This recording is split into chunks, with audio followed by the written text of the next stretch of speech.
the holiday destination that once was. This doesn't look that old.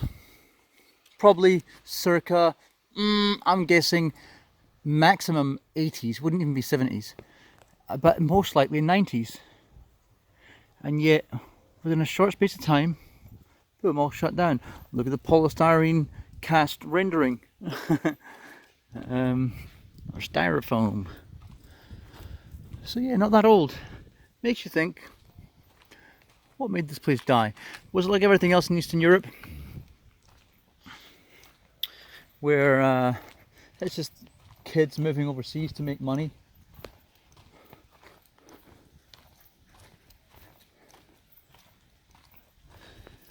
See, this is what globalization kind of did.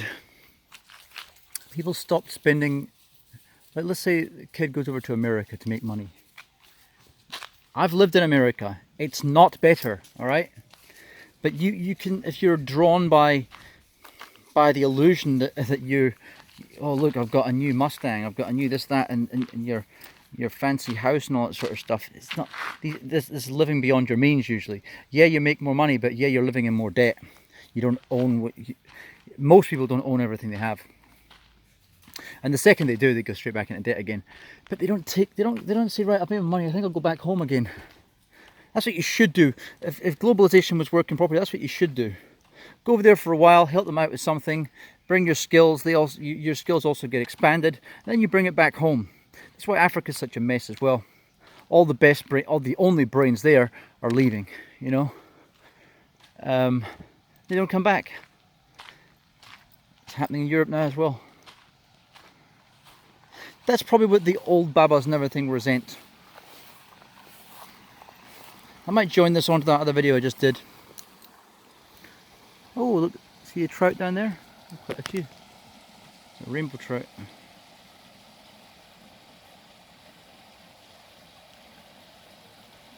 I can't see my screen very well, so I might not be showing it, but there are trout down there, I can assure you. There's one swimming in a pool right there.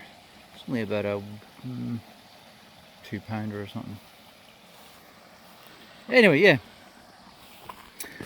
People need to go back home and look after these places, and you know, because as I was kind of pointing out the other day in Bansko, down the southwest of Bulgaria, that place looks world class. They've done an okay job with it compared to other parts of Bulgaria. They haven't fully. You can go a few minutes outside, and it's still a typical Bulgarian mud huts and gypsy dwellings. But you know, Bulgarians are like that as well, like mud huts. When I say mud huts, mud houses, okay, mud brick.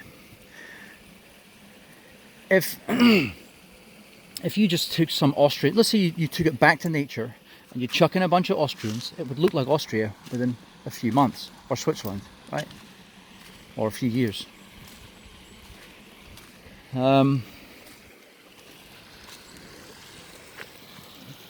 This is, I suppose, why my country, Scotland, looks like such a... It looks a great country, but there's so many shitholes in it because of the indoctrination by the totalitarian English government has been for years to make Scots feel like scum. So there was always scum that existed, but what you end up doing is you end up multiplying the scum, and then after a while people think that's their national identity. And this is why you have what you have in Scotland. There's these dragonflies here, two different colours. You get them in aqua, and you get them in this awesome blue. See that? Anyway, people in Scotland, oh there we go. The country could be so much better. We have a similar problem, but people are staying there. I suppose not all the best brains, but on a percentage basis, most of the best brains left. My dad's a bit of a brainiac. He left because he can't stand living under not just totalitarianism, foreign totalitarianism. That's actually the first taste of globalism. What you know is when you look at what they had here and in Bulgaria, with the Russians taking control of them. So you have a far away leader. right? Someone from very far away who's taking control of your country. And you can't do fuck all about it. Well, same in the UK. You've got England, well, let's say Westminster and the City of London, which is a separate entity inside of the actual City of London, right? There's actually an area called the City of London. Own jurisdiction. This is kind of linked into these tax havens that you have, Jersey and Guernsey and Isle of Man. These are all just tax havens, so those rich elite from that City of London. It's by Tower Hamlets area in East London. Well, kind of EC1, EC2 area. So this is those people there and Westminster took control of the whole country. So when I moan about England, you need to understand I'm not really talking about all of the English. I'm talking about the disgusting leaders of that country. The some would call the baby blood drinkers. The people who are probably making Brexit happen right now, because it's a challenge. Not that I'm fully on with the EU, it's just that I'm extremely against the UK government, right? And I know that the EU is no better, it's no different. Whenever you get centralised power systems, that's what I'm really talking about. Globalisation, you always get a taste of it. That's why these countries here aren't probably too keen to replace the former Soviet Republic, USSR, sorry, with some new leader being the EU. I wonder if it's one of the sexes is aquamarine and one of them is blue. Because here you have the aquamarine one and then you get a blue one. Oh, they're hanging out together. They're everywhere. All across the railing. Yeah, so they're not keen to replace one ruler with another. I know I wouldn't. People going about, oh, how can you be for Scottish independence and yet you're pro-EU? I'm actually not. I'm actually against both of them. The only thing I like about the EU is they don't have complete control of your government. They don't rob you of your sovereignty. And that's what I tried to explain to one of my idiot brothers. He's gone so far into the Brexit camp with the propaganda that he force feeds rams down his own throat. That he thinks he's woke and open, but he actually watches all this propaganda shit. It's just amazing how dumb he is. But he goes on about how that it'd be oh man, fuck, I just want to get rid of the EU, man. Fuck the EU. It's like a fucking moron he is.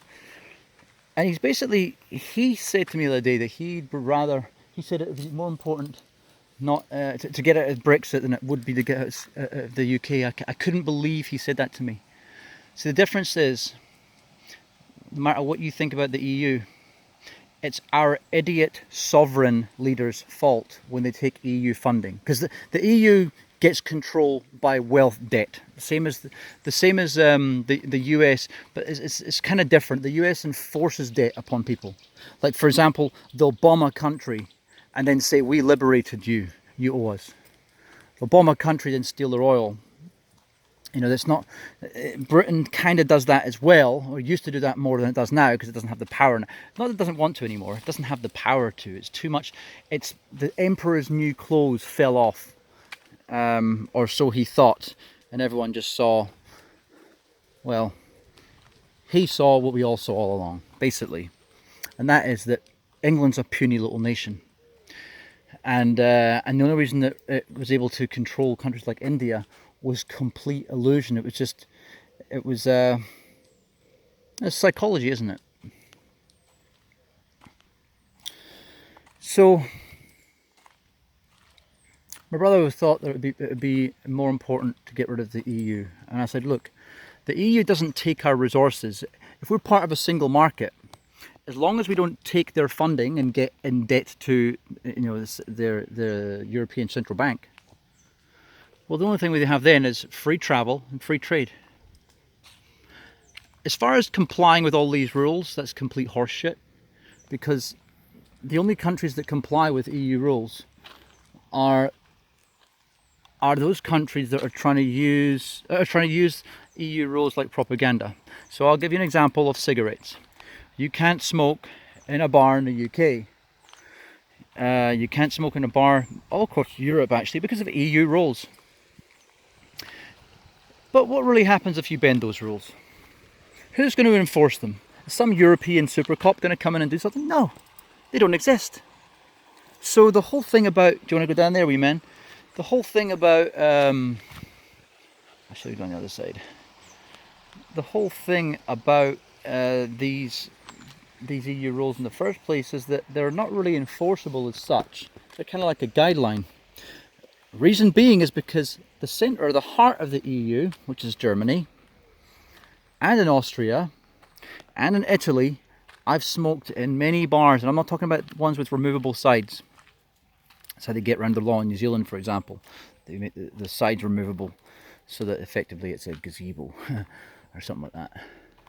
But no, I'm not talking about skirting the law. 2014, that must have been when this place was last alive, because it seems to be really dead now. Last one out, turn the lights off.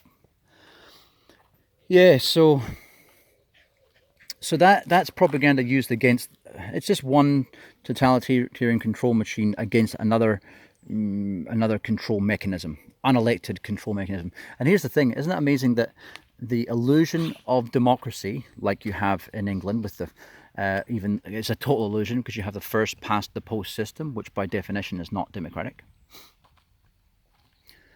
Isn't it amazing how that is seen as better, more democratic, and, you know, just more right, more morally correct than what we have in the EU, which is delegated representatives who are not elected, unelected representatives of various countries. Similar to the UN, I think, is also done the same way. Because these people they're career politicians generally. They're usually a politician in their own country, then they got moved on to be a politician for the EU, same as in the UN. So, I think, you know, because I understand that there's no such thing as democracy, it doesn't exist anywhere, because that's why, except for, funny enough, and people are arguing with me about this one, Venezuela, that has the world's only system. Now, whether it's been used properly or not, the fact is it was implemented to be this way. Electronic voting and a paper ballot. The obvious solution, isn't it? Because in the day of computers and telephone systems, years ago when I was doing my degree, I did a project to make a voting system, but then I switched it halfway through and did a thing for trucks to wake people up, so it would put air in the cabin, so all substituted with keystrokes. Basically, it would wake you up and it would detect your heart rate through the steering wheel, that kind of stuff. And the funny thing is, 28 years, I don't know how many years later it is, something 25 years later I think it is, these systems actually exist that I designed. It's pretty crazy. It just goes to show that, you know, when you're young and you've got all these good ideas, there's no one there who's going to pay you any money. Different in Silicon Valley nowadays, though. You can get these tech gurus who make a shitload that people trust putting money in them. I could never find people to invest in my ideas, even though I had a shit ton of good ideas. I just had one before, actually. That's right. Here's the latest one I've got. You can have it. What about a T-shirt that basically has a seatbelt, and a reversible T-shirt that you can wear the other way around as well, so that you can just wear it when you're driving. So when you can't bother putting your seatbelt on, or it's annoying, when a cop is doing their little, I just think of ways to get around the system. When they're doing the little spying, little Nazi things that they do at the side of the road, you can be wearing your T-shirt and it looks like you're wearing your seatbelt. Ta-da! A lot of my ideas come in the form of bucking the system. So I don't know, I've gone a bit all over the place in that one. Yeah, replacing all these power structures, it makes no difference. People need to go back home. People need to take their money back home. People need to keep control. Scotland having independence from England is far more important than being out of the EU. Actually, because of the way power balance works, right? The EU doesn't have sovereign control of Germany or any other country, unless those countries allow it. That's why the European Central Army thing, it's not as big a worry as it may seem, as long as you have your own army. As long as you don't get rid of your own army and say, right, it's all European. That's where the problem comes in, right? When it's a collaboration army, different story. Well, you've still got Bulgarian army, fine then. And it's the point where they start owning your minerals. That's when you have to worry. See, England, again I'm talking Westminster and the City of London, they own Scotland's minerals. Now, you can say, oh no, they don't actually, it was granted with blah, blah, blah, blah, blah, blah, legal clause, blah, blah, blah. By legal loophole and hook or crook, they own the whole of Scotland. The royal family and the government of England, that bird, the blue thing on the side, they own Scotland. They own Scotland's people, because on our passport we're called subjects, not citizens. We don't even have a Scottish passport. And if you look, damn it, it's in the car. Well, if you look on the cover, if you just Google it, look for British passport cover, you will see on the cover the lion. I don't know why that signifies England or Scotland for that matter, because we've got a Scottish lion when that was using the lion rampant flag, which are a battle flag. We never had lions in Scotland. Mountain lions, but not maybe, but not lions. Well, you know, it's sort of more like a, you know, like wildcats. And England has got the lion as well. And then of course they've got the British Lions, the rugby team. Now, the thing that's really dumb for Scots to accept is that the unicorn, yeah I know you can laugh, the Scotland's national animal, is in chains, and that's for a reason. It's bonded in chains to this English ruler.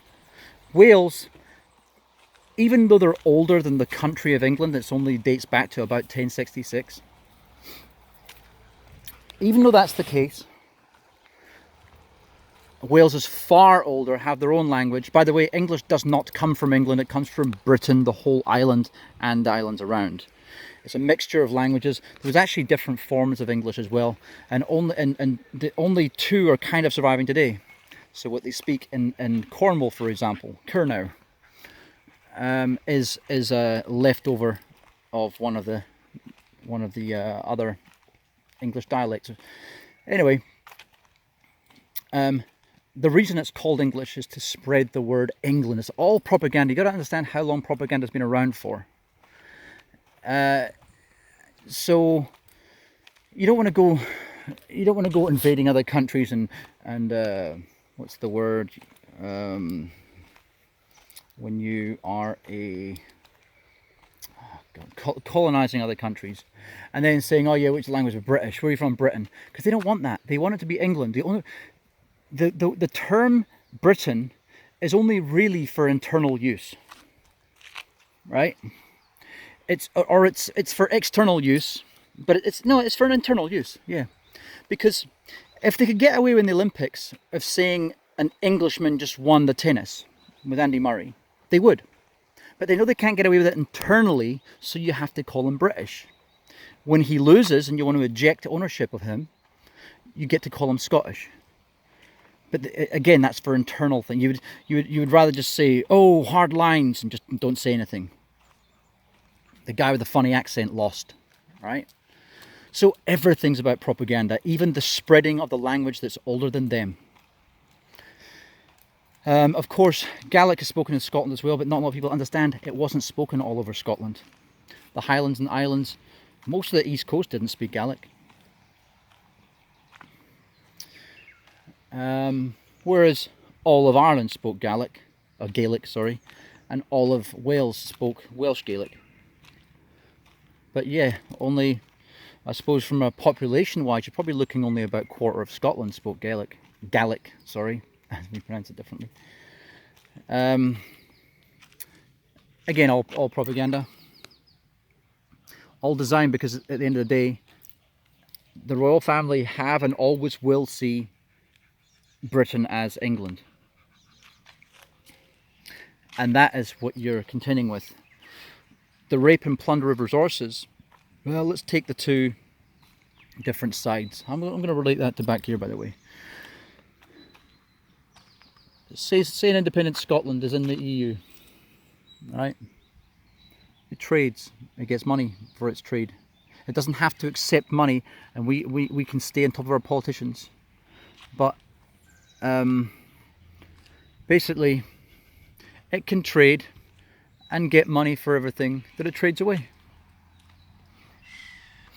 It may end up with a trade deficit or a surplus. It's within your hands, right?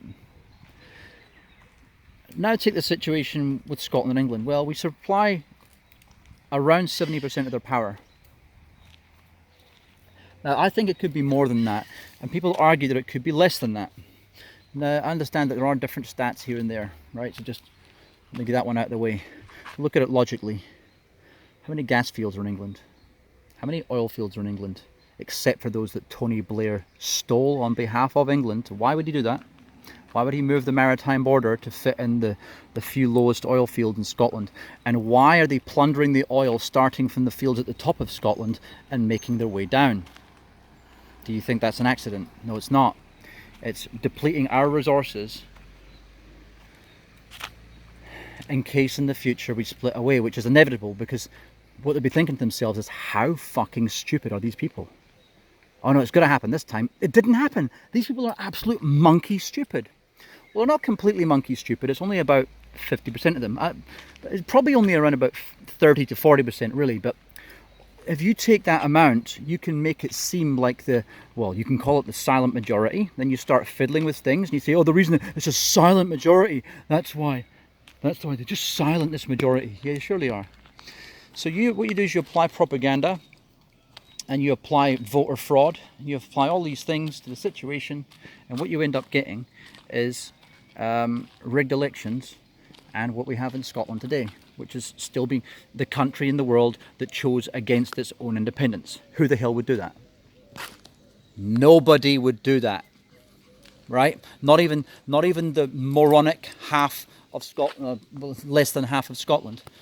So what you really had is a minority who are bowing down to they like the whole Queen situation. So they're bowing down to that whole crap. And what they're doing is they're basically traitors to their country. Now, you need to understand as well that my country's only got 5.8 million people. I had 5.4 when I was born, right? The population's hardly budged. Stray dogs in this country too. The population's hardly budged. But Scottish people, like any place in the world, have had kids. Where have those kids gone? Well, what's happened is that so many people have gone overseas. There's probably over 2 million Scots living all around the world. Probably way more than that, actually. The amount of places I go to, the people are either half Scottish or more, or their parents are both Scottish and they were just born in the country. It's insane. South Africa, New Zealand, Australia, America, Canada. And not just that, Zimbabwe and all these other places too. Rumble, get away. More stray dogs. So,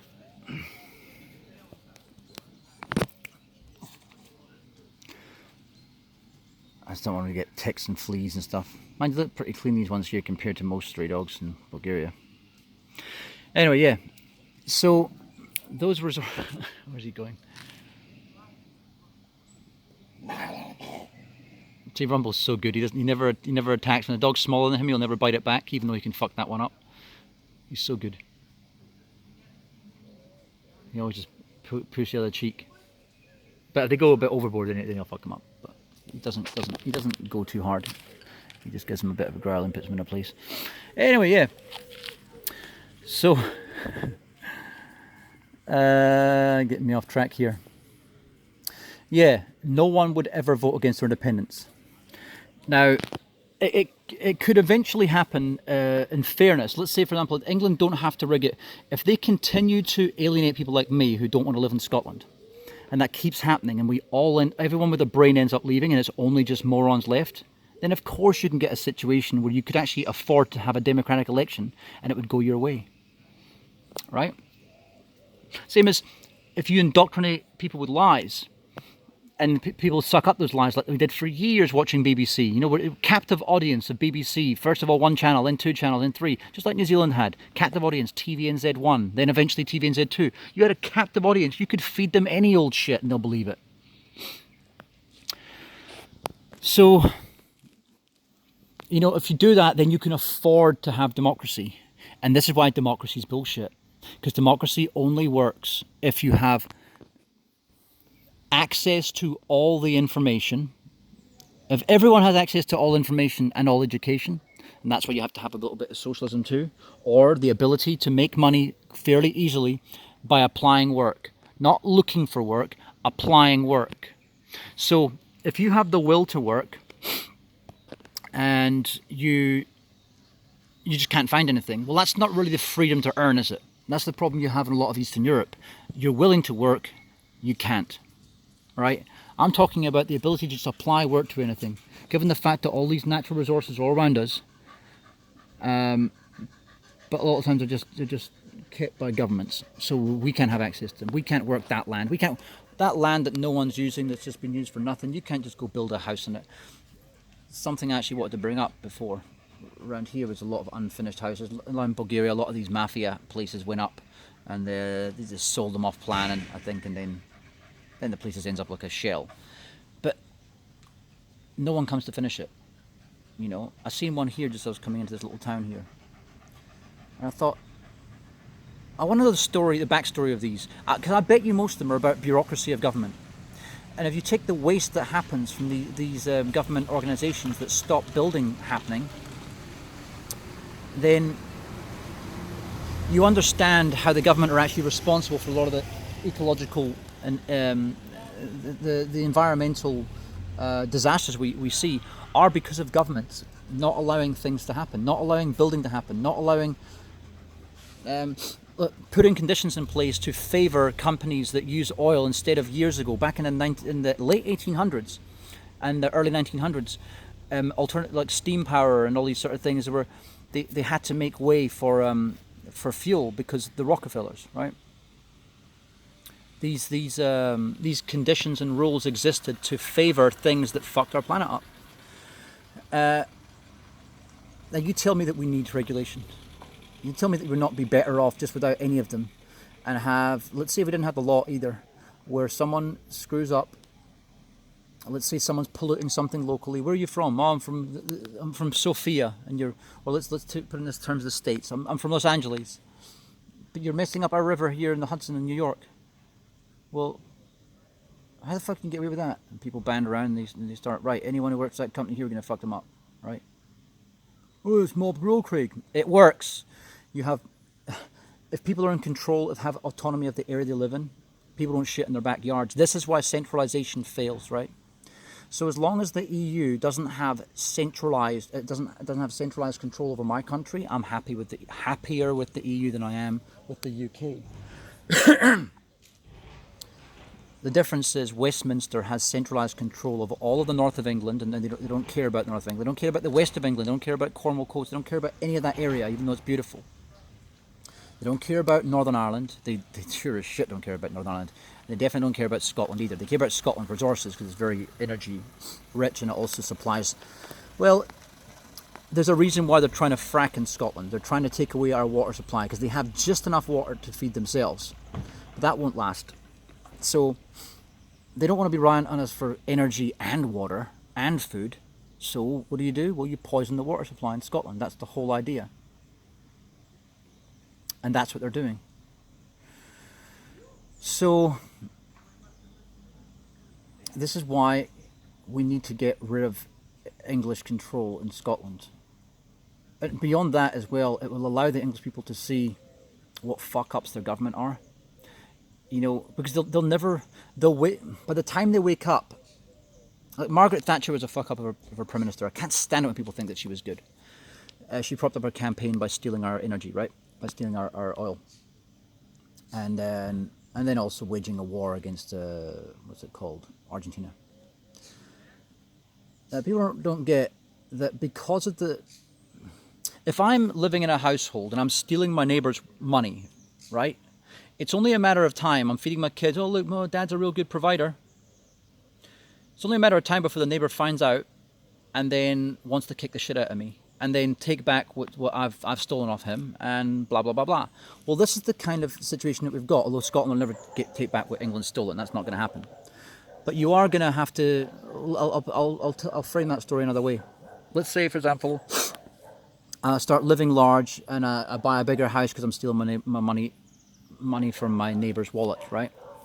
Well, in time, once the neighbour finds out, that's that money supply gone. and yet I've still got this big house to pay for. Had extra kids because I thought I could rely on stealing my neighbour's money. That's where England is right now, and that's where the English people need to wake up to. You have a buffoonery, a new word, buffoonery, of kleptocrats and just bureaucrats who don't add any value to your country. All they're really good at, and always have been good at historically, is stealing from others. England is the land of theft. America learned very well from England how to colonialize. They colonized in different ways. So England spent a lot of money to begin with trying to colonize places like, trying to steal colonization off of places like Holland, who were trying to colonize Australia and America. That's why America was called, New York was called New Amsterdam, and Australia was called New Holland. So, when these things, when people see this for what it is, and that is the greed of the wealthy being facilitated by the corrupt bureaucrats, they will not only understand the plight of the people from Scotland, who I'd say most of whom, even those who are woken up and want independence, don't really understand fully what we really lose from England, what building their nation, what paying for their refugees, because that's what it really is all about. Every refugee that enters there that taxes can't pay for, this money comes from resources that they rape from Scotland. Not all of it, of course. It comes from money that they rape through the banking sector, and through these dodgy deals. It comes from money through debt enslavement. There's most of England's money comes from debt enslavement, old money and debt enslavement. But a big proportion of it comes from Scotland, and right now the running of their country. Let's say, for example, tomorrow Scotland was run by Serbia, and Serbia had full control over all resources. England would become a more bankrupt country than it is almost approaching £2.5 trillion of debt, right? Because they already can't afford to pay their debt. How would they afford to pay this energy from a foreign nation, which Scotland is a foreign nation? And that is the only reason why England can survive. Because where's it going to get its oil from? Where's it going to power its cars? Where's it going to get its electricity to power all its homes? They'd have to put up a shitload more nuclear power supplies. Well, uranium is not cheap. Where's it going to get this stuff? Where's it going to get all its food? Because it's a net importer of food. How's it going to feed its population with growing debt once the financial paradigm is shown as the lie that it is? That Britain and America are bankrupt nations that shouldn't even have a credit rating above B. B for bankrupt. And yet they do. And countries like Russia are downgraded, and countries like America, AAA rating. It's ridiculous, These things will never happen in the world. It's not just getting rid of governments. We've got to get rid of the banking system. This is the system that's behind all the corruption that happens. America is, it's living a lie. So is England. People are happy living the lie. They'll call me unpatriotic or something. Oh, you're just against America, or just against England, whatever it is, or just anti-Anglophobia or whatever the hell it is. It's not a phobia if you know why you don't like something. I'm going to leave it at that.